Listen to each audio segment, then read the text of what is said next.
이사야서 4장 2절부터 6절까지 보겠습니다. 그날에 주의 가지가 아름답고 영광스럽게 될 것이요 땅의 열매는 이스라엘에서 피난한 자들을 위해 뛰어나고 아름답게 되리라. 또 이 일이 일어나리니 곧 시온의 남은 자와 예루살렘 안에 남아있는 자는 거룩하다 불릴 것이니 곧 예루살렘에 사는 자들 중에서 기록된 모든 자이니라. 그때에 주께서 심판의 영과 불태우는 영으로 시온의 딸들의 더러움을 씻어내시고 예루살렘의 피를 그 가운데에서 정결하게 하시리라. 주께서 시온산의 모든 거처와 그녀의 지폐들 위에 낮에는 구름과 연기를 그리고 밤에는 타오르는 불빛을 창조하시리니 이는 모든 영광 위에 방벽이 있을 것이기 때문이라. 다 같이요. 또 한 장막에 있어서 낮에는 열기를 피하는 그늘이 되고 폭풍우와 비를 피하는 피난처와 은신처가 되리라. 아멘. 예. 자, 여기 3절에 예루살렘 안에 남아있는 자, 또 예루살렘에 사는 자, 그리고 4절에 예루살렘의 피, 이런 표현들이 나오는데 오늘 제가 드릴 말씀의 제목은 예루살렘의 미래입니다. 예루살렘의 미래. 여러분이 출애굽기 읽어보셨죠? 네. 그 출애굽이 뭐냐면 이스라엘 백성이 이집트로부터 나오는 걸 우리가 출애굽 그렇게 부른단 말이죠. 이제 애굽이 이집트라는 말을 또 다르게 표현한 거니까 애굽 하면 이집트에서부터 나온다. 그런 뜻이 되죠. 이스라엘 백성이 왜 이집트에서 나오는 게 필요했느냐? 요셉의 때 식량 구하러 이집트로 내려갔다가 거기서 눌러 앉아 살게 되었는데 시간이 흐르다 보니 요셉을 알지 못하는 통치자가 나와서 이 이스라엘 백성을 노예로 삼고 괴롭히고 무거운 일, 힘든 일을 하게 했던 거죠. 거기서 계속 있으면 이스라엘 사람들은 삶의 의미도 없고 절망적으로 이렇게 보낼 수밖에 없는 거예요. 그런데 하나님께서 이런 이스라엘 백성을 그 환경에서 끄집어내신 거예요. 탈출하게 해주신 거죠. 거기서 이집트에서 빠져나오게 하신 거죠. 홍해를 가르고 결국 이집트 땅을 나와서 광야로 나아가게 된 걸 여러분 읽어보셨잖아요. 근데 여기서 이제 궁금한 게 이거예요. 과연 이런 일은 어떻게 해서 시작이 된 건가? 뭐가 가장 큰 시작점이었을까? 여러분 생각해 보셨습니까? 이스라엘 백성이 너무 고통스러우니까 하나님께 부르짖었죠. 하나님께서 그거 들으셨다고 그리고 관심을 가지셨다고 성경에 써 있어요. 그러니까 어떻게 보면 이스라엘 백성이 하나님께 호소한 것을 하나님이 들으셔서 모세를 보내기도 한 것 같아요. 근데 그 이면을 이렇게 뒤집어 보면 여기에 이 출애굽이라고 하는 거, 이스라엘 백성을 이집트에서부터 구출해내는 건요, 하나님이 오래전에 그들의 조상인 아브라함에게 약속하신 거였어요. 그러니까 아브라함에게 아직 그들의 후손이 생기지 않았는데 네 씨가 낯선 땅에 가서 지낼 거고 그들이 네 씨를 혹독하게 다룰 거지만 내가 그 혹독하게 다루는 그 사람들 손에서 너의 후손을 데리고 나와가지고 여기 네가 지금 거하는 이 땅에 그들이 들어오게 할 거다. 돌아오게 할 거다. 누구 약속이었어요? 하나님의 약속이었어요. 자, 여기서 여러분과 제가 알아야 될 것이 무엇이냐면 그럼 하나님의 약속이 이루어졌느냐? 이루어졌죠? 여기서 우리가 알아야 될 건 뭐냐면 하나님께서는 반드시 자신이 약속한 것을 성취하신다는 거예요. 때가 되면 그걸 이루신다는 거죠. 그래서 하나님을 신뢰할 만하다, 의지할 만하다, 믿을 만하다, 따라갈 만하다 이렇게 말할 수 있는 것은 하나님이 말씀하신 것이 틀어지는 법이 없기 때문에 그 말씀대로 그대로 이루어지기 때문에 하나님을 신뢰하는 건 헛된 일이 아니에요. 하나님을 신뢰하는 건 잘하는 일이에요. 하나님의 말씀을 의지해서 가는 것은 잘하는 일입니다. 그러니까 이스라엘 백성이 출애굽을 하게 된 건 어떻게 보면 하나님의 약속의 성취였다 그렇게 말할 수 있는 거죠. 여러분 그런데 오늘 우리가 읽은 말씀의 내용은 뭐냐면요. 예루살렘에 관한 하나님의 약속이에요. 그러면 출애굽을 일으키셔서 그래서 이 출애굽을 성취하셔서 그 아브라함에게 하셨던 약속을 이루셨다면 지금 예루살렘에 관한 이 약속도 언젠가 이루어질까요? 당연히 이루어지죠. 하나님께서 하신 그 약속이라는 건 공허한 울림이 아닙니다. 하지도 못할 일, 지키지도 못할 일, 그런 것들을 우리에게 툭 해놓고 기다려라, 이렇게 하는 분이 아니라는 거죠. 하나님이 약속하셨으면 반드시 그대로 이루어진다고 믿으셔야 되죠. 우리가 성경을 보는 이유가 그거 아닙니까? 이거 읽고 여기서 하나님께서 우리에게 어떤 약속을 주신 것들이 있다면 붙잡고 그 약속이 이루어질 때를 기다리고 이렇게 가는 거는, 하나님은 자신이 하신 약속에 대해서 내가 언제 그랬어, 이렇게 하는 법이 없다는 거죠. 반드시 그 약속을 이루시는 분이라는 거죠. 그러면 여기 오늘 본문에서 예루살렘에 관해 도대체 뭘 약속하셨을까? 여러분, 지금 우리가 이사야서 4장 1절까지 오는 동안 예루살렘 유다인들이 얼마나 하나님의 뜻대로 살지 못했습니까? 우상을 숭배했고 이교도들의 영향을 받아서 하나님 등지고 엉뚱하게 갔잖아요.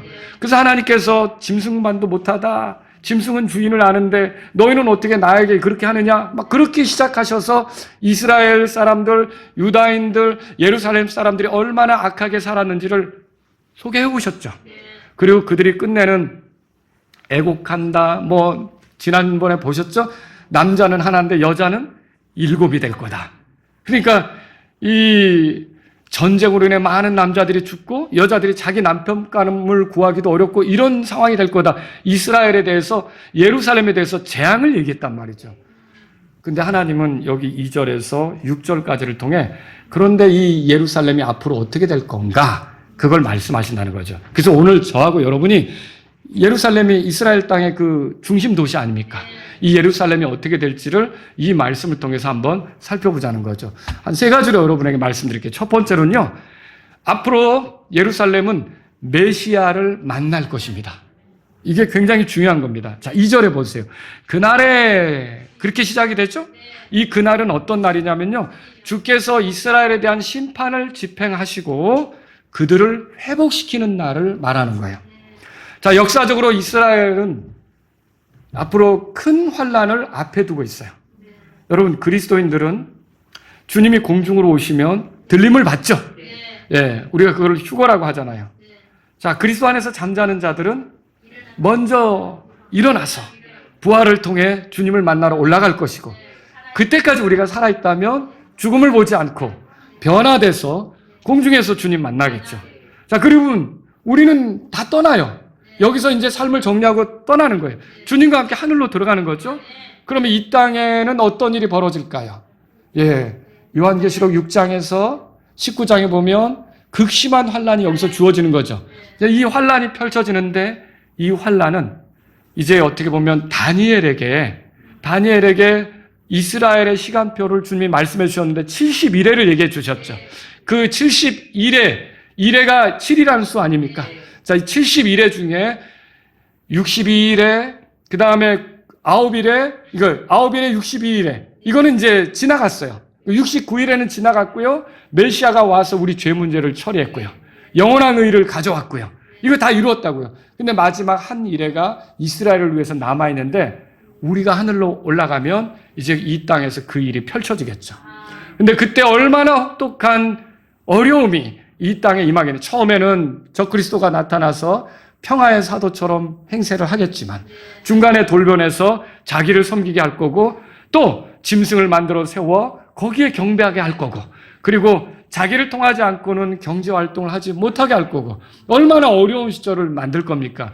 자, 이 시절을 이스라엘이 겪어야 돼요.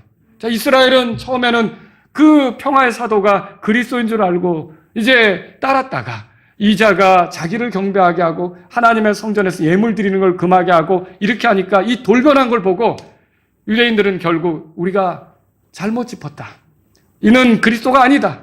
가만히 보니 지금부터 2000년 전에 베들레헴에서 나신 그 예수, 나사렛 사람이라고 일컬어진 그 예수님이 그리스도시구나를 깨닫고 유대인들 가운데 이제 회개하고 돌이키는 일이 있게 되는 거죠. 그리고 그분이 오시기를 기다리는데, 그러면 돌변한 적그리스도는 유대인들에 대해서 좋은 태도로 대하겠습니까? 그들을 괴롭히겠죠. 그들을 힘들게 하겠죠. 그래서 많은 유대인들이 쫓겨다니고 갇히고 빼앗기고 먹을 것도 얻지 못하고 이런 일이 생길 텐데, 그때 이 유대인들에게 잘하는 건, 유대인들이 예수님의 형제잖아요. 내 형제에게 한 것이다라고 예수님은 간주해 주셔서 그 사람들을 양으로 분류할 것이고, 그때 이 유대인들에게 아주 엄격하게 하고 강박하게 해서 괴롭힌 자들은 어떻게 될까요? 그들은 이제 내 형제에게 잘못한 사람들이라고 해서 염소라고 분류하겠죠. 여러분, 양으로 분류된 자들이 그분의 왕국에 참여하는 거 아시죠? 그들을 위해 그 왕국이 준비되었다고 성경에 말하고 있잖아요. 그러나 염소들은 어떻게 됩니까? 불 속에 던져지게 되는 걸 우리가 성경을 통해 읽어보는 거죠. 자, 이런 극심한 환란의 끝에는요, 어떤 일이 벌어지냐? 그리스도께서 이제 지상으로 공개적으로 자신의 성도들과 함께 내려오는 거죠. 여러분, 예수님이 다시 오실 때 서울로 오십니까? 아니죠. 이게 우리나라에서 나타난 재림 예수들이 왜 그렇게 많은지 몰라요. 요즘엔 또 어떤 또 재림 예수가 나타나가지고 한 50억을 해먹었대요. 그 뉴스에 나왔어요, 또. 저 사람이 뭐 저 헛소리를 하는가 했더니 진짜 큰 사고를 쳤더라고요. 그러니까 이 땅에는 재림 예수가 많이 있는데, 재림하시는 예수, 실제적으로 다시 오시는 예수는 아기로 태어나지도 않고요. 주민등록증 없어요. 그 다시 오시는 예수는 어떻게 되냐면 올리브산, 그분이 올라가신 그곳 있죠? 승천하신 그곳 있죠? 그곳으로 다시 내려온다고 스가랴서의 14장에 말하고 있어요. 그러니까 예루살렘 동편 올리브산으로 예수님께서 이렇게 이제 내려오시게 되겠죠. 그분이 성도들과 함께 와서 자신의 왕국을 시작하고, 그러기 전에 이제 민족들을 나누는 심판을 하시게 되겠죠. 여러분, 이렇게 여기 그날이 언제냐면 바로 그렇게 이스라엘을 혹독하게 다루는 환난을 끝내고 주님이 오셔서 이스라엘을 회복하시는 그날을 얘기하는 거예요. 자, 근데 이때가 어느 때와 같으냐면, 여러분, 하나님은 이스라엘의 죄에 대해서 심판하십니다. 공의로우신 분이시죠? 근데 심판하시는데 그 심판의 의미가 이스라엘을 완전히 없애버리는 겁니까? 그건 아닌 거죠. 이스라엘의 회복을 원해서 그렇게 심판하는 거예요. 여기서 우리가 굉장히 중요한 걸 생각해 볼 필요가 있어요. 뭐와 같으냐면 바로 이런 거죠. 자, 이 금이 있어요. 근데 금에 불을 막 뜨겁게 열을 가해서 지펴요. 불 속에 금을 넣어요. 그러면 그 뜨거운 불 속에 금이 있으면 어떻게 됩니까? 불순물이 제거되죠. 금만 순수하게 남죠. 마찬가지, 그것처럼 이스라엘 백성을 하나님께서 혹독하게 다루시는 건 뭐냐면요, 그들 안에 있는 불순물 같은 하나님을 등지고 살았던 거 있죠? 이런 것들이 다 제거되고 아주 순수하게 하나님을 바라보고 설 수 있도록 그렇게 회복시키는 거라는 거죠. 그러면 이런 면에서 볼 때 하나님의 혹독한 심판이라고 하는 건 단지 그들을 괴롭히기만 하는 게 아니라 그들이 바로잡혀지고 그들이 새롭게 되고 그들이 회복되게 하는 데 있다는 거죠. 자, 어떤 아버지가 아들을 때리는데 죽으라고 때리겠어요? 정상적인 아버지는 그렇게 때리지 않습니다. 정상적인 아버지는 내가 이 아이를 바로잡아서 이 아이가 바로잡혀져서 다시 그 같은 어리석은 일을 하지 않도록 도와서 더 멋진 아이가 되도록, 더 멋진 아이로 드러나도록 그렇게 하기 위해서 매질을 하는 거 아닙니까? 또 그것도 못해가지고 벌벌 떨면 안 되지만, 아버지 어머니들이 바로잡으려고 하는 거죠. 바로잡으려고 하는 거죠. 그런데 어떤 아버지도 너 한번 그렇게 하면 안 되죠. 그렇게 하면 안 되죠. 아버지가 돼가지고 엄마가 돼가지고 그렇게 하는 건 아니라는 거죠. 마찬가지로 하나님께서도 이스라엘 백성을 혹독한 심판 속에 두시는 건 맞지만 그들이 소멸되게 하는 거, 그들이 완전히 사라지는 거, 그게 목적이 아니에요. 그들이 정결하게 되고 그들이 회복이 되고 그들이 하나님 앞에 영광스럽게 드러나도록 하는 것이 주님의 목적이라는 거죠. 아시겠죠? 자, 여기 보면 그날에 그랬어요. 2절에 주의 가지가 그렇게 나오죠? 이 주의 가지가 무엇입니까? 가지라는 건요, 이게 뿌리에서부터 이렇게 나오면서 이렇게 뻗어져 나가잖아요. 그죠? 이 가지라는 표현은 이런 거예요. 어떤 가계도를 갖느냐, 어디서부터 시작해서 어디로 나아가느냐, 그걸 설명할 때 이 가지라는 그림을 사용하는 거예요. 그러면 이사야서 11장 보세요. 이사야서 11장. 그 뒤니까 한번 보세요. 자, 거기 1절 다 같이 한 목소리로 읽겠습니다. 이새의 줄기에서 한 막대기가 나오며 그 뿌리에서 한 가지가 나서 자랄 것이요 그랬어요. 자, 여기 한 가지는 영어 킹제임스에 보면 여러분 글자도 고딕으로 되어 있지만 영어로는 대문자로 시작해요. 브랜치가. 그러면 이 한 가지는 누구를 얘기할까요? 예, 그리스도를 얘기하는 거예요. 그리스도를. 근데 보세요.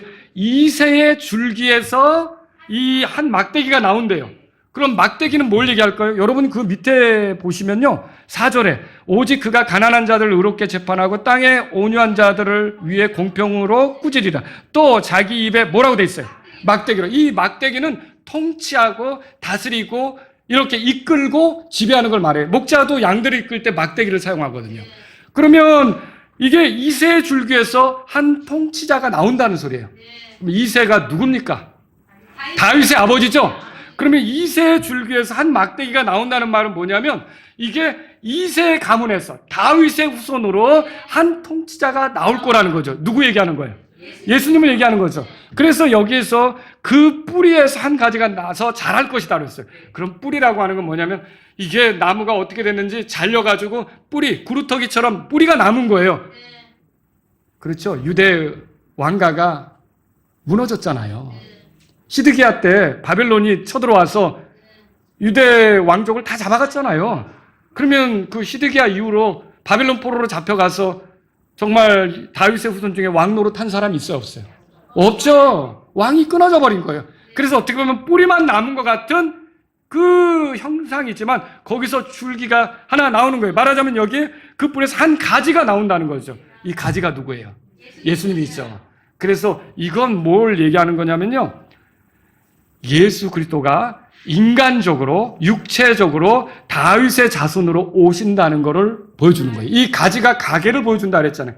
여러분 그렇던가요? 예수님의 아버지는 누구예요? 진짜 아버지는 없고 양부죠. 양부죠. 양부예요. 양부는 요셉이죠. 요셉은 누구의 후손이냐면 다윗의 아들 솔로몬의 후손이에요. 그러니까 다윗의 자손이죠. 그리고 또 예수님의 어머니로서 매에서 예수님을 품어서 잉태했던 마리아는 누구의 자손이냐? 자, 다윗의 아들 나단의 후손이에요. 그러면 아버지 양부로 보나 어머니로 보나 이 예수님은 다윗의 자손이 맞죠. 이 예언을 그대로 성취하고자 예수님께서 이 땅에 다윗의 자손으로 오신 거예요. 그래서 예수님이 지나가실 때 다윗의 자손 예수여 이 말은 예언된 메시아여 그 소리예요. 오시기로 된 메시아요 그 소리예요. 그러니까 예수님을 그리스도로 알아보고 약속된 분으로 알아보고 부르짖는 소리다 이렇게 말할 수 있는 거죠. 그래서 오늘 이 4장으로 돌아가 보세요. 자, 여기 지금 여러분이 보신 이사야서 11장에서는 인간의 가계로서 다윗의 자손으로 오시는 예수님 메시아를 말한다면 이사야서 4장 2절에서는 주의 가지 그렇게 돼 있어요. 그럼 이건 뭘 얘기할까요? 이분의 기원이 주님이세요. 이분의 기원이 하늘이에요. 이분의 기원이 하나님이에요. 예수님은 그냥 여자의 몸에서 태어난 우리 같은 사람이 아니라 원래 하나님으로부터 오신 분이시라는 거죠. 그래서 이 표현을 뭐라 하냐면 주의 가지. 그러니까 이사야서 11장에서는 이새의 거기 뿌리에서 난 가지라고 해서 사람의 어떤 모습으로 다윗의 자손이라고 얘기했다면 여기서는요 하나님께로부터 오는 주의 가지 이렇게 얘기한 거죠. 여러분 그리스도는 하나님이시면서 동시에 사람이에요. 어떤 분은 교회 다니는데 예수님이 하나님의 아들이라는 건 믿는데 하나님이라고 말하면 벌쩍 뛰어요. 하나님의 아들이라는 소리가 하나님이라는 소리예요. 사람의 아들이라는 소리는 사람이라는 소리고요. 그러니까 이것을 여러분이 착각하면 안 되는 거예요. 예수님은 하나님이시면서 사람이신 분이시다. 그렇게 오신 메시아다라고 하는 거죠. 예레미야 23장 5절에 의로운 가지라는 말도 있는데 이게 다 예수님 표현하는 거죠. 그래서 예수님이 이렇게 주의 가지로서 온다는 것을 여기에 말하고 있어요. 그래서 예루살렘은 나중에 그분을 대면하게 되겠죠. 초림 때도 대면했지만 재림 때도 대면하게 되겠죠. 자, 그러면 여기 보세요. 주의 가지가 아름답고 영광스럽게 될 것이다 라고 되어 있어요. 여러분 처음에 오신 예수님, 초림으로 오신 예수님에 대한 표현을 보면 물론 우리가 그 노래도 불러요. 아름답다 예수여 나의 좋은 친구. 여러분 부르시죠? 근데 예수님이 하신 일을 보면 너무 아름다운 거죠. 우리가 그 자체만 보면 아주 비참하고 고통스럽고 어떻게 이런 일을 당할 수가 있는가, 정말 끔찍하다 이렇게 말할 수밖에 없지만, 사실 가만히 들여다보면 그 일 때문에 하나님의 사랑이 드러났고, 내가 구원받았고, 내 죄들을 용서받았고, 내가 오늘 죽어도 하늘나라에 갈 수 있게 됐고, 천국에 내 집이 거처가 있게 되었고, 내가 하나님과 영혼을 보내게 되었다면 여러분 엄청나게 아름다운 일 아닙니까? 아름다운 이야기가 있네, 구세주의 사랑 이야기. 여러분 불러보신 적 있죠? 그러니까 이게 얼마나 아름다운 일입니까? 그런데 그럼에도 불구하고 초림 때 예수님의 그 십자가 고난에 대해서 이사야서 여러분 찾으셨으면 52장 가보세요. 53장. 이사야서 53장. 이사야서 53장 2절에 보세요. 2절. 이게 예수님의 모습이었어요. 다 같이 읽습니다. 이는 그가 그분 앞에서 자라나기를 연한 초목 같고 마른 땅에서 나온 뿌리 같기 때문이니, 그는 모양도 없고 뭐라고 돼 있어요?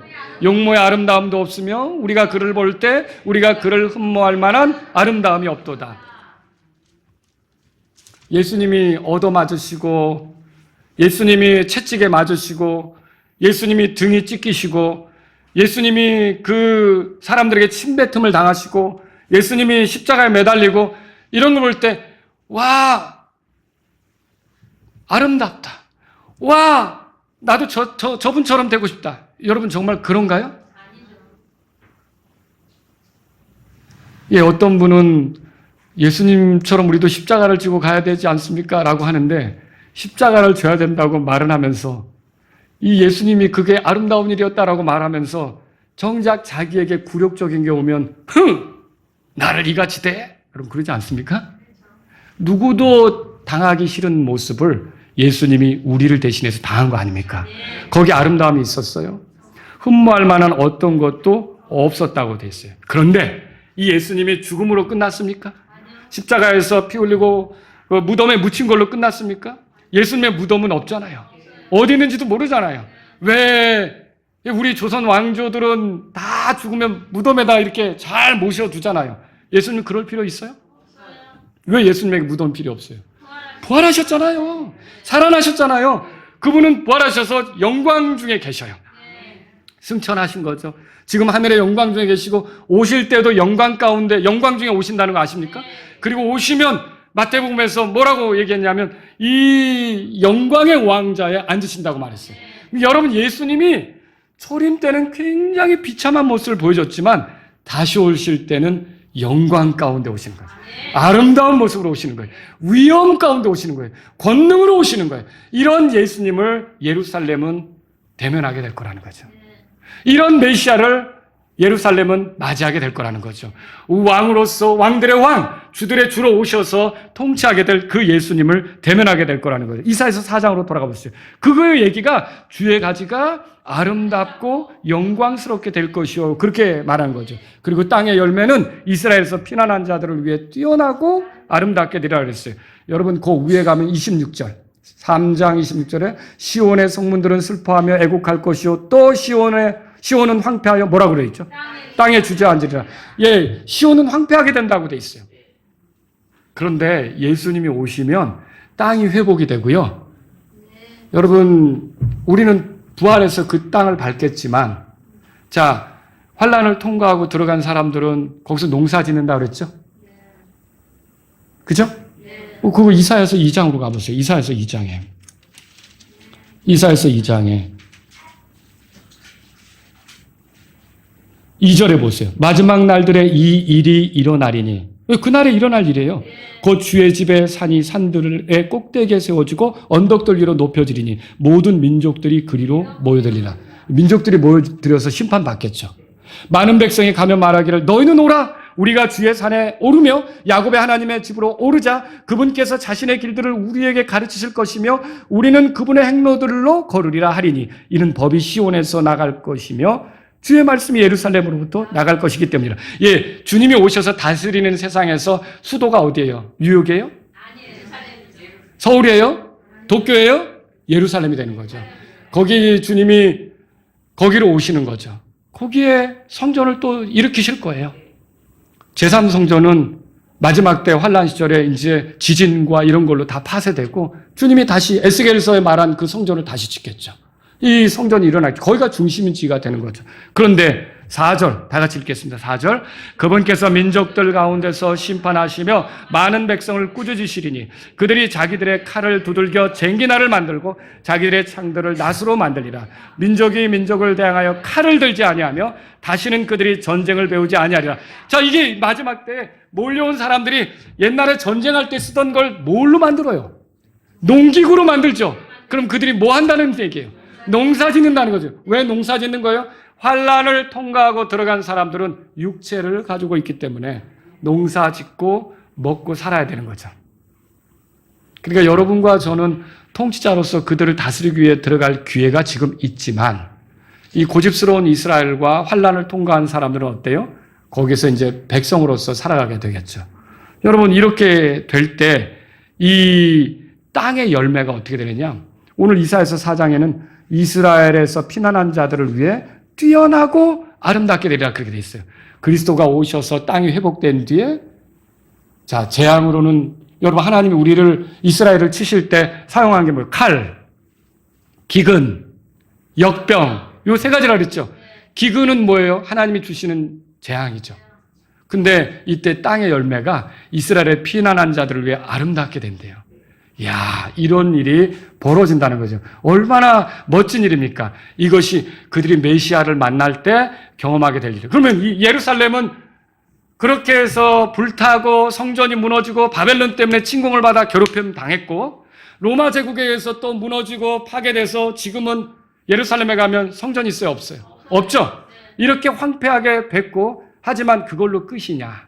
아니라 예수님이 메시아가 다시 오면 그들이 땅의 열매도 아름다운 걸 보고 그분을 대면할 게 있다는 거죠. 그러면 이스라엘은 오래전부터 메시아를 기다렸는데 제대로 메시아를 만날 날이 옵니까? 네, 온다는 거죠. 이걸 우리가 성경을 통해 알 수 있는 거예요. 두 번째는 뭐냐면요. 여기 3절, 4절을 통해서 보면요. 예루살렘은 앞으로 어떻게 될 거냐? 회복될 것이라는 거죠. 회복될 것이라는 거예요. 자, 3절에 또 이 일이 일어나리니 찾으셨어요? 자, 요거는 이제 여러분이 예전에 우리가 보던 흠정역에는 없었어요. 이 표현들이. 근데 근본역에는 이걸 다 살렸어요. 자, 이게 뭐냐면 앞으로 일어날 미래에 대해서 확고하게 말해주고요. 성경 기록이 예언이라는 점을 계속 강조하는 거죠. 자, 이 앞으로 또 이 일이 일어나리니 그렇게 돼 있고요. 여기에 보니까 시온에 남은 자와 예루살렘에 남아있는 자는 거룩하다 불릴 것이다. 그렇게 돼 있어요. 다시 말하면 7년 환란을 통과하고서 남아서 이제 들어가는 왕국이 그리스도의 왕국이죠. 그리고 이걸 다른 말로 뭐라면 하늘의 왕국이라 그래요. 왜 하늘의 왕국이라 그래요? 그전에는 땅에 사람들이 머리 맞대고 힘 모아서 땅에 사람들이 세웠다면 이거는 하늘의 하나님께서 이 땅에 세우실 왕국인 거죠. 사람들이 세운 왕국은 세워졌다가 흥망성쇠라는 과정을 거치는 거예요. 그러니까 어떤 나라든지 세워져가지고 잘만 가는 게 아니라 꺾어질 때가 있는 거죠. 지금 조선이 지금까지 있습니까? 고려가 지금까지 있습니까? 삼국을 통일했던 신라가 지금까지 있습니까? 잘 가다가 꺾어지는 때가 있다는 거죠. 그러니까 성경이 말하는 바벨론도 세워졌다가 무너지고 누구한테? 페르시아한테. 그럼 페르시아가 잘 나가냐? 아니요. 페르시아도 잘 나가는 것 같지만 그리스한테 또 무너지고.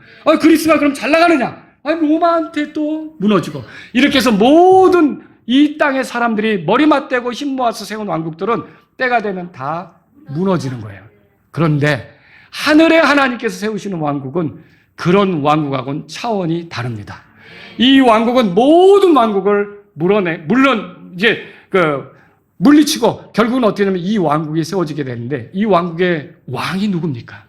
예수 그리스도이시죠. 이 왕국이 이 땅에 세워지게 될 텐데 그때 시온에 남은 자와 예루살렘에 남아있는 자들이 그 왕국에 참여하게 될 거예요. 그런데 그들은 그 환란을 통해서 아까 불로써 금을 단련하면 깨끗하게 된다 그랬죠?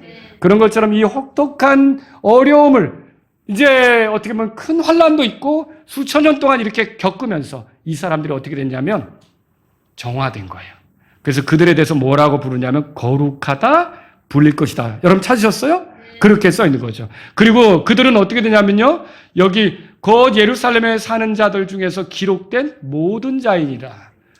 여러분, 모세가 출애굽기 32장 32절에서 주께서 기록하신 주의 책, 거기서 내 이름을, 이들을 데려가지 않으신다면 지우시라고 이렇게 얘기한 거 보셨죠? 그렇게 주님이 기록하시는 책이 있어요. 우리는 그거 들여다볼 수는 없어요. 하지만 주님께서 자신이 아신 자들을 기록하는 책이 있는데, 그 책에 있는 자들이 어떻게 되냐면 거기에 남아서 거기서 거룩하다는 소리를 들으면서 살게 된다는 거죠. 환난을 통과하고 그 왕국에 들어가서 그렇게 된다는 거죠. 그리고 거기에는요, 그때 4절 보세요. 주께서 심판의 영과 불태우는 영으로 시온의 딸들의 더러움을 씻어내고. 여러분, 여기서 심판을 불로써 이렇게 표현했어요. 소돔이 죄악이 극심할 때 하나님은 그들을 어떻게 다루셨습니까? 불로써 심판하셨죠. 계시록에 읽어보시면요, 환난 시절에 불로써 태우는 것들이 여러 번 목격이 돼요. 그러니까 환난 시절에 하나님께서 세상을 심판하시는데 불을 일으키는 것에 대해서 목격할 수가 있다는 거죠. 그리고 이런 과정들을 통해 그들은 정화되어서 그 심판을 견디고 그 심판을 통과하고 결국은 정화되어서 깨끗한 거룩하다는 소리를 듣는 그 백성으로 그리스도와 함께 그 왕국을 받아들이고 그 왕국의 백성으로 참여하게 된다는 거죠. 이게 이스라엘의 모습이에요. 이게 이 예루살렘 사람들의 모습이라는 거죠. 거기 4절 보세요. 그래서 심판의 영과 불태우는 영으로 시온의 딸들의 더러움을 씻어내고 예루살렘의 피를 그 가운데서 정결하게 하시라. 예루살렘의 피가 뭘까요? 이거는 예루살렘이 얼마나 사악한 곳이었는지를 입증해내는 증거예요. 예루살렘에서는 굉장히 많은 사람이 피를 흘렸어요.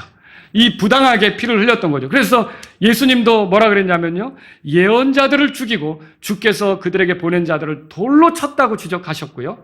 마태복음 23장 35절에 보면 의로운 아벨의 피로부터 그들이 성전과 제단사에서 살해한 바가라의 아들 사가랴의 피까지 땅에서 흘린 모든 의로운 자의 피가 그들에게 돌아갈 것이다 그랬어요. 거기다 예수님 피까지 흘리게 했죠. 자, 이렇게 그 예루살렘의 피, 이런 모든 것들, 그들의 죄가 넘쳐났는데 그들이 부당하게 하나님의 호의를 거절하고 하나님이 돌아오라고 예언자를 보냈던지 예언자들을 돌로 쳐 죽이고 이렇게 했단 말이에요. 그게 얼마나 악하게 군 겁니까? 하나님께서 사랑하셔서 그들에게 돌이키라고 보낸 사람마저도 죽였으니 그런 그들을 하나님께서 어떻게 하느냐? 이제는 정결하게 하신대요. 다시 말하면 그들의 모든 죄들을 치우시고 그들을 품으실 수 있는 상태로 그들이 회복되게 하신다는 거죠. 그래서 여러분, 예루살렘은 회복됩니다. 이게 예루살렘이 회복된다는 걸 우리가 성경을 통해 발견하는 거죠. 그래서 그 핏값에 해당하는 심판이 집행되고 예루살렘은 정결하게 되고 이제 주님이 거기 와서 다스리게 되는 그런 도시로 세워지게 된다는 거죠. 그래서 예루살렘은 앞으로 어떻게 될 거냐? 마냥 그렇게 더럽혀진 상태로 있는 게 아니라 회복될 거다. 세 번째는요, 예루살렘은 앞으로 보호받을 것이다. 그렇게 말하는 거예요. 여러분, 바벨론이 침략했을 때 시드기야가 보호받았습니까? 보호받지 못했죠? 유대인들이 포로로 끌려갔잖아요. 자, 로마가 예루살렘 그 성벽을 무너뜨리고 성전을 무너뜨리려고 할 때 보호받았습니까? 보호받지 못했단 말이에요. 그런데 마지막 때 메시아가 등장할 때는요, 예루살렘은 보호받게 된다는 거죠. 그걸 우리가 이걸 통해 알 수 있어요. 5절에 보세요. 5절에 주께서 시온산의 모든 거처와 그녀의 집회들 위에 낮에는 구름과 연기를 그리고 밤에는 타오르는 불빛을 창조하시리니. 여러분 뭐 생각나는 게 없어요? 불기둥, 구름기둥. 뭐 어디서 생각나는 겁니까? 자, 이스라엘 백성이 이집트로부터 나왔을 때, 자, 그들이 가는 여정에 주님이 구름기둥과 불기둥을 함께 하셨죠. 밤에는 추워 덜덜 떨 수 있는 광야에서 불기둥으로 열기를 내주시고요. 또 낮에는 아주 더운데 아주 뜨거운 햇살 속에 있는데 구름기둥으로 이렇게 그들을 가려주셔서 그 여정을 잘 갈 수 있도록 하셨지 않았습니까? 하나님이 출애굽한 이스라엘 백성을 보호해 주신 거죠. 그것처럼 여기 이 모습은 무슨 모습이냐면요. 자, 모든 혹독한 환난을 거치고 나온 이 예루살렘, 이스라엘 사람들을 하나님께서 이제부터는 보호해 주시고 그 어떤 곳으로 어려움 당하지 않도록 그들을 지켜주시고 인도해 준다고 하는 것을 미리 말씀해 주고 있는 거죠. 여러분, 그들의 인도자, 그들의 보호자, 그런 위치에서 주님이 함께 하신다는 걸 이 말씀을 통해서 말해주고 있는 겁니다. 그러니까 이스라엘에게는 복된 미래가 준비되어 있는 거죠. 하나님께서 서울을 향해서 구름 기둥이 되고 불 기둥을 창조하리라 이렇게 안 나왔어요. 그런데 예루살렘을 위해서는 그렇게 한다고 말씀해주고 있는 거죠. 그리고 여기 또 보세요. 이는 모든 영광 위에 방벽이 있을 것이기 때문이라 그랬죠. 여러분, 출애굽할 때 이스라엘 백성이 만난 가장 큰 문제가 홍해라는 거였어요. 앞에는 홍해 바다가 있고 뒤에는 이집트의 군대가 쫓아오는 거죠. 근데 그때도 불기둥, 구름기둥, 불 이런 걸로 거리를 내셨죠. 그리고 앞에 홍해 바다가 있었는데 어때요? 이제 막 모든 백성이 두려워 떨고 이 어쩌냐 여기서 이제 죽겠다 막 이렇게 할 때 주님이 막대기를 내밀게 하시고 건너가게 하셨잖아요. 근데 건너갈 때 놀랍게도 물이 어떻게 됐어요? 벽이 됐죠? 그 물이 어디서 새 나왔어요? 아이고 물이 새네 하고 어떤 수도공사하는 사람이 가서 그거 막았어요? 안 했어요. 이게 방벽이 돼가지고 물이 쏟아지지 않고 이렇게 해서 안전하게 이스라엘 사람들이 건너갔잖아요. 여러분 그거 아시죠? 그래서 거기 하나님의 보호로 그 속을 헤쳐나가면서 마른 땅같이 건넜다는 걸 성경을 통해 보잖아요. 하나님의 출애굽한 이스라엘을 보호해 주신 거죠. 마치 그것처럼 이 마지막 때 메시아가 오셨을 때 이제 지형도 바뀌고 지진도 일어나고 이 마지막 순간에 결국 이제 새로운 땅이 되는데 거기서 하나님께서는 이스라엘 백성을 보호해 주신다. 방벽으로 보호해 주신다. 이렇게 말씀해 주신 거죠. 이걸 지금 여기서 말하고 있는 거예요. 그리고 6절에 보세요. 또 한 장막이 있어서 낮에는 열기를 피하는 그늘이 되고 폭풍과 비를 피하는 피난처와 은신처가 되리라. 이 말들은 뭐예요? 하나님께서 그들을 보호해 주시고 숨을 곳이 되게 해주시고 그들을 지켜주시고 이렇게 한다는 거죠. 예루살렘은 보호받겠죠. 네, 앞으로 그것이 있다는 거예요. 여러분, 하나님은 예루살렘에 메시아를 보낼 거예요. 그날에. 그리고 그들을 회복시킬 거예요. 그리고 그들을 보호하실 거예요. 이게 이 이사야서 4장 2절부터 6절까지를 통해 발견하는 거죠. 오늘 이 말씀을 통해서 우리가 생각해 볼 게 있어요. 하나님은요, 죄인들을 향해 특별한 계획을 가지고 계십니다. 마귀가 타락했는데 마귀를 구원할 계획을 하나님이 가지셨어요. 마귀는 잘못했는데 그 잘못에서 회개할 기회를 안 주세요. 마귀에게 구원받을 기회를 안 주세요. 그러면 사람은 잘못했어요. 아담과 이브가 잘못했죠. 인간이 잘못했죠. 근데 사람에겐 회개할 기회를 주십니까? 와, 회개하라고 예수님을 보내신 거예요. 회개하라고 예수님을 십자가에 못 박으신 거예요. 회개하라고 예수님의 피를 흘려주신 거죠. 이 예수님을 의지해서 하나님께 돌아오면 받아주겠다. 그 회개를 인정하겠다. 받아주겠다. 이렇게 해서 이 예수님을 보내신 거죠. 그러면 여러분, 이게 창세기 3장에서부터 나오는 거예요. 여자의 씨가 와서 뱀의 머리를 상하게 하는 거죠. 그렇죠? 여러분, 이게 놀라운 일 아닙니까? 하나님의 계획 속에 이것이 있었고 이 계획이 있었다면 이 계획은 이루어집니까? 당연히 이루어지는 거죠. 여러분, 그런 거예요. 이 하나님께서는 구원받지 못한, 그러니까 비참한 상태에 있는 죄인들을 구원할 계획을 가지셨다는 거죠. 그 계획이 예수님을 통해 실현이 되는 거죠. 자, 하나님은 이스라엘을 출애굽시킬 계획 가지셨나요? 가지셨죠? 그때 등장시킨 인물 누굽니까? 모세죠? 모세가 갔잖아요. 모세가 그들을 데리고 나왔잖아요. 똑같이 이 땅에 이 죄의 노예가 돼서 살아가는 사람들을 구출하기 위해서 옛날에는 출애굽을 위해서 모세를 보냈지만 이제는 누구를 보내시는 거예요? 예수님을 보낸 거죠. 그 예수님이 우리를 데리고 하나님을 섬길 수 있는 위치로 데려가도록 예수님을 보낸 거죠. 하나님의 계획이 성취된 겁니까? 얼마나 놀라운 겁니까? 여러분, 하나님께서 창조하신 세상, 이 세상이 하나님을 등지고 제멋대로 갔지만요, 하나님은 돌이킬 계획을 가졌어요. 이 계획을 이해하고 이 계획의 동참자가 된다. 이 계획이 나를 위한 것이다. 이렇게 받아들이는 사람은 오늘 구원받을 수 있습니다. 이 하나님이 이 죄 가운데 있는 나, 지옥에 떨어질 수밖에 없는 나, 영원히 멸망할 수밖에 없는 나, 고통하며 부르짖어하는 나를 하나님이 살릴 계획을 가지셨고 그 계획을 이루시고자 예수님을 보내셨다면 내가 그 예수님을 나의 구주로 받아들여야겠습니다. 그 사람 구원받습니다. 모세를 인정하고 모세를 따라간 사람들은 다 출애굽된 거죠. 그렇죠? 그런 것처럼 예수님을 내 구주로 인정하고 이제 받아들인 사람들은 어떻게 될까요? 예, 죄들의 용서를 받고 죄의 지배에서 벗어나고 사탄이 함부로 건드릴 수 없는, 마귀들이 함부로 건드릴 수 없는 사람이 되고 하늘의 소망을 가지고 하나님을 섬기며 살아갈 수 있게 된다는 거죠. 여러분, 오늘 우리가 이런 하나님께서 자신의 계획에 따라 사람들을 구원하시고 있다는 걸 알 때 구원받지 못한 사람들이 해야 될 일은 그 계획에 이것이 나를 위한 계획이다라고 받아들이는 거예요. 또 여러분, 하나님은요, 자신의 백성을 위해서도, 아까는 제가 죄인을 위해서도 계획을 가지고 계셨다고 한다면 지금은요, 자신의 백성을 위해서도 계획을 가지고 계셨다고 말씀드리고 싶어요. 여러분, 출애굽을 경험했으면 놀라운 일 경험한 거 아닙니까? 홍해가 갈라졌죠. 10가지 재앙 내려주는 거 봤죠. 그리고 반석을 치니까 물이 나오는 것도 봤죠. 만나까지 먹고, 그죠? 내려줘서 메추라기도 먹고, 옷이 헤어지지 않고, 신발이 헤어지지도 않고, 광야 생활을 정말 했잖아요. 그러면 그들이 경험한 거 아닙니까? 하나님께서 그들에게 뭘 말씀하셨어요? 시내산에서 명령을 주시면서 이거 행하면 너희가 특별한 백성이 되겠다 그랬죠. 그때 이스라엘 백성이 우리가 어떻게 그걸 다 행합니까? 했어요? 뭐라고 그랬죠? 하겠다고 했어요. 하나님 섬기겠습니다. 하나님 말씀대로 하겠습니다. 주님 섬기는 특별한 백성이 되겠습니다. 했죠. 근데 가나안 땅에 들어가서 그 입장, 그 마음 자세 계속 유지했어요? 아니죠. 이교도들에게 영향을 받아서 우상에게 기웃거리고 우상 숭배에 빠지고 이교도들의 문화를 받아들여서 가증한 일을 행하고 하나님이 기뻐하시지 않는 일로 그들이 더럽혀졌잖아요. 하나님이 그거 잘못인 거 아는데 그들이 한 번 잘못했을 때 끝장냈어요?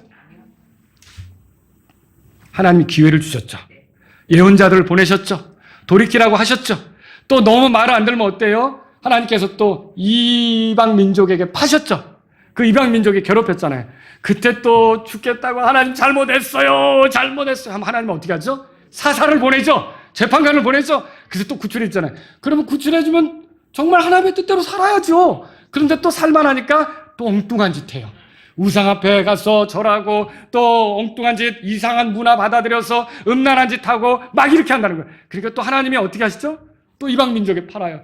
그러니까 또 죽겠죠? 다 뺏기고 다 가져가고 다 잃어버리고 하니까 힘들잖아요. 그때 이들이 어떻게 합니까? 또 죽겠다고 하나님 잘못했어요. 살려주세요. 막 이렇게 하죠. 누구 생각 안 나세요? 그때 하나님이 어떻게 하시죠? 또 재판관을 보내서 건져준단 말이에요. 자, 이렇게 하면서 하나님이 이걸 얼마나 오래 하십니까? 하나님은 긍휼이 많으세요. 하나님은 사랑이 많으세요. 이 하나님의 사랑, 하나님의 긍휼을 조롱하는 삶은 오늘로 끝내야 돼요. 하나님이 나를 이렇게 봐주셨다. 하나님이 나를 이런 위험 속에서 건져주셨다. 하나님이 나를 이런 위기 속에서 빠져나오게 하셨다. 여러분, 모든 어려움이 우리 죄 때문에 나오는 겁니까? 아닌 경우도 있죠. 믿음의 연단으로 욥 같은 경우는 죄를 져서 어려움을 당했습니까? 여러분이 조심하셔야 돼요. 누군가 어려움을 당할 때 저 자매가 무슨 죄를 졌지? 이러면 안 돼요. 근데 어떤 형제가 계속 어려움을 당하니까 교제한다고 형제님 만나자마자 뭘 잘못했어요? 이것도 안 되는 거예요. 여러분, 우리가 그거 알아요? 잘 모르는 거예요. 그 사람하고 하나님 사이는 알겠죠. 근데 어떤 거는 믿음의 연단으로 내 믿음이 성숙하도록 내가 믿음을 고백하며 가도록 어려움을 주는 경우도 있고요. 근데 대개 그리스도인은 어떤가요? 어려움이 당하면 저만 그런지 모르겠어요. 뭘 잘못했지? 여러분, 그러지 않습니까? 뭘 잘못한 게 보이면 어떻게 해야 돼요? 회개해야 되죠. 근데 잘못한 것도 없는 것 같은데 그러면 어떻게 되죠? 믿음을 보여야죠. 여러분, 그렇죠? 그러니까 여러분과 제가 만약에 어떤 잘못을 해서 하나님께서 나를 다루신 것 같다. 그러면 하나님 좀에만 살게 해주세요. 이렇게 하고 또 살만하니까 또 딴짓하고 이러면 돼요? 안 된다는 거죠. 하나님의 긍휼, 하나님의 사랑, 하나님의 오래 참으심, 하나님의 기다리심을 조롱하면 안 되는 거예요. 그런데 하나님께서 놀랍죠? 우리를 괴롭히는데, 우리를 어렵게 하시는데 목적이 뭐예요? 너 한번 죽어봐라 이겁니까? 내가 너를 완전히 분쇄시키리라 이겁니까? 오늘 이사야서 4장이 말해주는 게 그거예요. 하나님은 이스라엘 백성을 혹독하게 다루시는 것이 맞지만 그들이 메시아를 만나게 하시고 그들이 회복되게 하시고 그들이 하나님의 손에서 보호받게 하시고 여러분 이걸 안다면 내가 잘못했을 때 하나님이 나를 그리스도 앞에 세우시고 나를 회복시키시고 내가 하나님의 보호 속에 바르게 가도록 하기 위해서 이런 일을 하신다고 깨닫고 돌이키는 게 필요하다는 거죠. 저 여러분들은 그렇게 살아야 되는 거예요. 하나님은요 반드시 우리가 회복되어서 옳게 가길 원해요. 여러분 성경 읽어보셨을 거예요. 자, 그분은 일부러 자신의 자녀들을 괴롭게 하거나 근심하게 하지 않는다고 예레미야가 3장 33절에 말하죠. 사람이 주의 구원을 바라고 잠잠히 기다리는 게 좋다고 예레미야가 3장 26절에 말하죠. 또 욥기 5장 18절에 주께서는 아프게 하시다가도 싸매실 수 있다. 그렇게 말하죠. 여러분 하나님은요 혹독한 심판으로 이스라엘을 다루셨지만 그들이 회복되기를 원하신다는 거죠. 그러니 여러분과 제가 어려움을 당할 때 이게 내 죄에서 비롯된 것이 아니다 그러면 여전히 변함없이 주님을 신뢰하는 걸 보여드리면 됩니다. 근데 가만히 생각해 보니까 떠오르는 게 있어요. 내가 부족했다. 내가 고집스러웠다. 내가 이기적이었다. 내가 주님 중심으로 살기보단 내 욕심대로 살았다. 내가 어리석은 선택했다. 내가 잘못된 길을 갔다. 하나님이 기뻐하지 않는 방식으로 살았다. 이게 깨달아지면 여러분과 제가 해야 될 일은 뭡니까? 예, 다른 게 아니라는 거죠. 하나님 앞에 죄를 자백하고 돌아서서 바른 모습을 갖는 거예요. 우리는 어려운 일을 당하면 거기서부터 벗어나는 거에 관심이 많지만 하나님의 관심은 내가 바로 잡혀져서 더 멋진 사람이 되는 거에 있다는 거죠. 여러분, 하나님은 나를 다루고 계신 중이에요. 나를 구원하셨어요. 내가 잘못한다고 쉽게 포기하시겠어요? 아니죠. 성령님을 통해 계속 나를 도와주고 계신 거죠. 그래서 고난날 우리는 어려움을 피할 생각만 할 게 아니라 혹시 내가 바로 잡혀져야 되는 건 뭔가 이것들을 생각하면서 나아가는 저와 여러분이 되시길 바랍니다. 그리고 세 번째로 하나님께서 자신이 가지신 계획을 반드시 실행한다고 믿을 때 여러분과 저는요 하나님의 말씀에 소망을 갖고 사는 게 필요합니다. 여러분 아브라함에게 하신 약속 성취되었나요? 성취됐죠? 여러분 아담에게 했던 말씀 성취되었나요? 예, 예수님이 오셔서 끝내셨죠? 예, 이렇게 주님이 약속하신 건 성취돼요. 여러분 성경을 읽어보니까 내가 내게 속히 가리라. 이것도 성취될까요? 내게 줄 보상이 내게 있어. 각 사람의 행위에 따라 줄 것이다. 이것도 약속이죠? 여러분 이거 믿으십니까? 여러분과 제가 이런 약속들을 믿는다면 이제 곧 주님이 오신다는 것도 기다려야 돼요.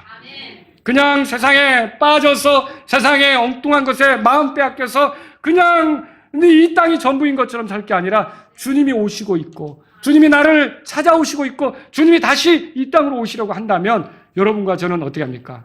공중으로 오실 때 주님을 기쁘게 맞이하도록 준비된 성도가 돼야겠죠. 여러분 하나님은 약속하시고 반드시 이루시는 분이십니다.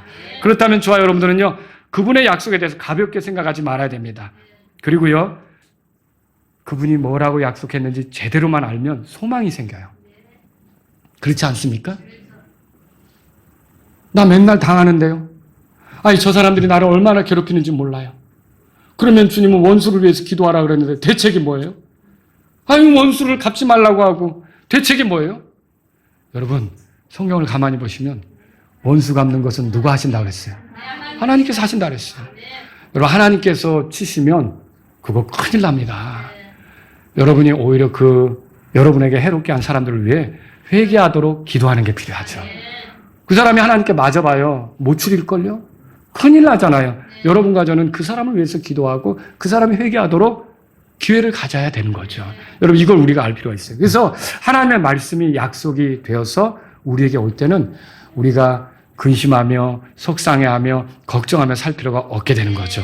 마음에 기쁨이 생기고 소망이 생기고 그래서 여러분과 저는요 하나님이 자신이 약속하신 대로 반드시 실행하시는 분이라면 나는 주님의 약속 이 말씀을 가까이 하고 부지런히 읽어야겠다. 이 말씀을 살펴야겠다. 이 말씀에서 소망을 얻어야겠다. 이 말씀에서 위로받아야겠다. 이 말씀에서 기쁨을 찾아야겠다. 이 말씀을 통해 내가 어떻게 살아가야겠다. 이런 결정들을 여러분에게 좋은 책 있잖아요. 순수하게 보존된 책 있잖아요. 이거 장식품 아니잖아요. 우리에게 읽으라고 주신 거잖아요. 여러분과 제가 이 말씀을 부지런히 읽어서 하나님의 약속의 동참자로 기뻐하실 수 있기를 바랍니다. 다 같이 일어서시겠습니다. 오늘 이 말씀을 들으신 여러분 가운데 하나님 아버지, 주님이 약속하신 것은 신실히 이행하시는 분인 걸 알았습니다. 제가 오늘부터 하나님의 말씀에 소망을 갖고 부지런히 하나님 말씀을 읽고 가까이 하고 묵상하고 마음에 새기고 주님의 말씀을 붙잡고 나아가기를 원합니다. 이런 분이 있다면 오늘 여러분들이 주님 앞에 기도하십시오. 하나님, 주의 말씀이 나의 소망입니다. 주의 말씀이 나의 기쁨입니다. 주의 말씀이 나의 위로입니다. 주의 말씀이 나의 능력입니다. 내가 주님의 말씀을 더 가까이 하기를 원합니다. 이런 분이 있다면 이 시간 주님 앞에 기도하십시오. 여러분 가운데 구원받지 못한 사람들이 있다면 죄인들을 향해 가지신 특별한 계획을 이해하시고 예수님을 통해 우리를 구원하려고 하는 계획의 동참자가 되시길 바랍니다. 그 계획이 나를 위한 것이라고 받아들이시길 바랍니다. 그럼 여러분 구원받을 수 있습니다. 그리고 여러분 가운데 이미 구원받은 하나님의 백성이 혹시 주님의 뜻대로 살지 못해서 어려움을 겪고 있다면 아버지, 이건 오늘로써 내가 끝냅니다. 내가 주님께 돌아갑니다. 내가 주님께 맞춥니다. 내가 주님께 일치되게 살기를 원합니다. 주님이 나를 사랑하시고 기다리시며 나를 파멸시키는 게 목적이 아니라 바로잡는 게 목적이라면 내가 그리스도를 통해서 회복이 되고 주님이 함께하는, 주님이 보호하는 그런 삶을 살기를 원합니다. 이런 분이 있다면 이 시간 주님께 기도하십시오.